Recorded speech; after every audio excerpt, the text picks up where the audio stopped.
ഒരു മധുരപ്രിയ ആയതുകൊണ്ടാണ് എന്താണെന്നൊന്നും അറിയില്ല കേട്ടോ. രാത്രി ആകുന്ന സമയത്ത് ചിലപ്പോൾ വല്ലാത്തൊരു മോഹം തോന്നും കേട്ടോ, മധുരം എന്തെങ്കിലും കഴിക്കണം എന്നുള്ളത്. പിന്നെ ആര് കിടന്നുറങ്ങിയാലും എനിക്ക് എന്താ കുഴപ്പം, ഞാൻ ആരെയും ബുദ്ധിമുട്ടിക്കാതെ നൈസായിട്ട് അടുക്കളയിൽ അങ്ങോട്ട് കയറി. പിന്നെ ചെന്ന് നോക്കിയപ്പോൾ ഇതാ ബ്രെഡും പഴവും പാലില്ലായിരുന്നു, മിൽക്ക് മെയ്ഡായിരുന്നു കേട്ടോ ഉണ്ടായത്. അപ്പോൾ പിന്നെ വേറെ ഒന്നും നോക്കിയിട്ടില്ല, ബ്രെഡും പഴവും മിൽക്ക് മെയ്ഡും പിന്നെ കുറച്ച് ബട്ടറൊക്കെ വെച്ചിട്ട് എന്തെങ്കിലും ഒന്ന് ചെയ്യാമെന്ന് വിചാരിച്ചു.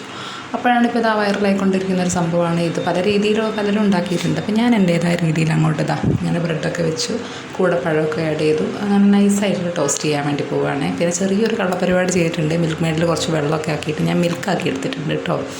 ശേഷം ഇതാ ഗാർണിഷിങ്ങിന് വേണ്ടി കുറച്ചൊന്ന് മൂടി കൂട്ടാമെന്ന് വിചാരിച്ചതായിരുന്നു. പക്ഷേ മധുരപ്രിയയാണല്ലോ, സ്വാഭാവികമായിട്ടും കുറച്ചധികം അങ്ങോട്ട് എടുത്തിട്ടുണ്ട്. ഇനി എന്താ എല്ലാം ഓൾ സെറ്റായിട്ടുണ്ട്. ഇനിയിപ്പോൾ കഴിക്കാൻ പോവുകയാണ് കേട്ടോ. പിന്നെ എന്താണെന്നറിയില്ല, ചെറിയൊരു കഷ്ണം കഴിച്ചപ്പോൾ തന്നെ എൻ്റെ മനസ്സും വയറും അങ്ങ് നിറഞ്ഞു കേട്ടോ. സത്യം പറയാമല്ലോ കുട്ടികളെ, എല്ലാവരും ഒന്ന് ട്രൈ ചെയ്ത് നോക്കൂ കേട്ടോ. ഭയങ്കര ടേസ്റ്റാണേ. വിശന്നിട്ടാണോ എന്നറിയില്ല, അടിപൊളി.